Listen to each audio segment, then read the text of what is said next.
Verges. És un poble del Baix Empordà on hi viuen poc més de 1.000 vergelitans i vergelitanes. Un gentilici ben peculiar i on es respiren aires medievals. Antigament formava part del comtat d'Empúries i trobem la seva muralla construïda als segles XIII i XIV. Hi ha molts debats per saber d'on ve l'origen del nom del poble. Podria venir del llatí vergerium, en referència a una zona amb molta vegetació, o de vergea, terreny delimitat de conreu, o fins i tot de Virgilium, del poeta romà Virgili, entre d'altres teories. Al mig del poble hi ha l'església de Sant Julià, d'estil romànic i existent probablement al segle X, però el campanar es va afegir al 1893 per informar els seus habitants de l'hora que era. Situat a l'esquerra del riu Ter hi trobem el Rec del Molí, una canalització d'aigua d'origen medieval que va de la resclosa de Colomers i que desemboca a l'Escala. Antigament servia per aportar aigua als molins per fer gra i per fer farina. I avui dia conserva la seva funció de regar els camps i ajudar en les crescudes del Ter. De Verges també hi ha personatges il·lustres com el polític Francesc Cambó, la família de Caterina Albert, Víctor Català, però n'hi ha un que representa clarament el poble i que vaig a buscar-lo perquè m'expliqui els secrets d'aquest país petit. Comencem. Som a Verges amb en Lluís Llach. A la paret de l'església, sí.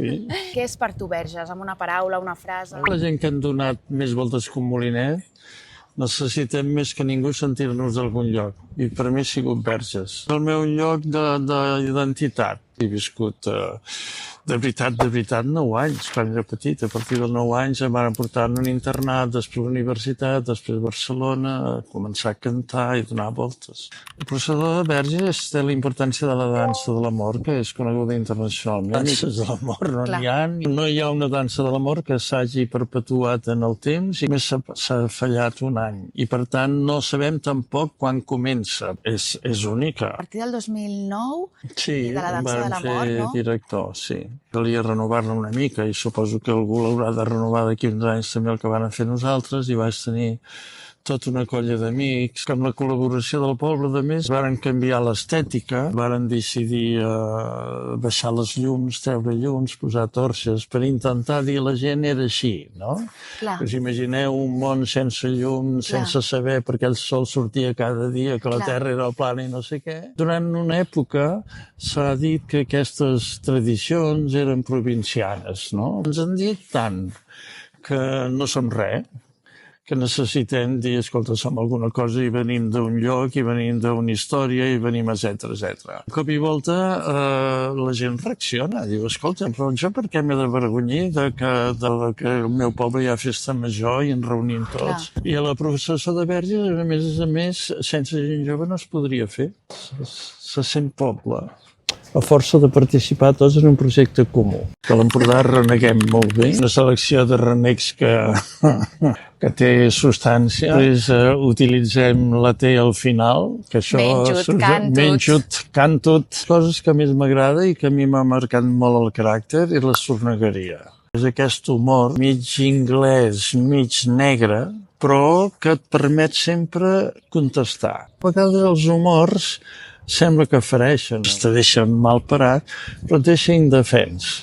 I el sorneguer normalment el que vol és que tu li contestis i que això sigui un joc. Aquí la tradició és molt esquerranosa i molt laica, a l'Empordà sempre s'ha dit així. Jo mirava d'escapar-me perquè hi havia aquesta lluita dialèctica dels sorneguers, no? I aleshores era una mena de, com es podria dir, com prendre's el pèl esperant que l'altre també te'l prengui. Doncs moltes gràcies, Lluís. Ara anem corrent a veure aquesta festa tan magnífica. La dansa de l'amor és única a Europa i se celebra a casa nostra. Per això hem vingut aquí a Verges per saber com es viu. Simbolitza la fragilitat de la vida i transforma els carrers de Verges en un escenari de reflexió sobre la vida i la mort. Se celebra el Dijous Sant, on la tradició, la història i l'emoció són els grans protagonistes. Abans de la processó pels carrers es fa la representació en vers del misteri de la Passió, amb escenes dels darrers dies de Jesús, on per sobre del seu significat religiós, el valor teatral de l'obra és impressionant, amb textos plens de significat i una posada en escena brillant per a tots els públics, independentment de la teva creença. La processó és la segona part de l'obra, l'itinerari del Via Crucis, que converteix els carrers il·luminats amb torxes i cargols amb oli en un canvi de llum i silenci en el cor de Verges. En ella també hi desfilen els 5 esquelets al ritme del tabal, el capdanser amb la dalla, amb la inscripció Nemini Parco, No perdono a ningú. El que porta una bandera negra, que simbolitza la brevetat del temps. Dues figures més petites que sostenen platets amb cendra com a recordatori que pols som i en pols ens convertirem. I la cinquena figura que d'un rellotge sense busques, indicant que la mort pot arribar en qualsevol moment. La dansa de l'amor ha perdurat al llarg del temps gràcies a la implicació de tot un poble, convertint-se així en una festa única que s'ha de viure almenys un cop a la vida. El recorregut acaba amb la crucifixió a la plaça de l'Església. Per mi, el moment de més emoció i reflexió de la nit, on sense torxes ni il·luminació es projecten escenes provocades per la religió que no s'haurien d'haver viscut mai.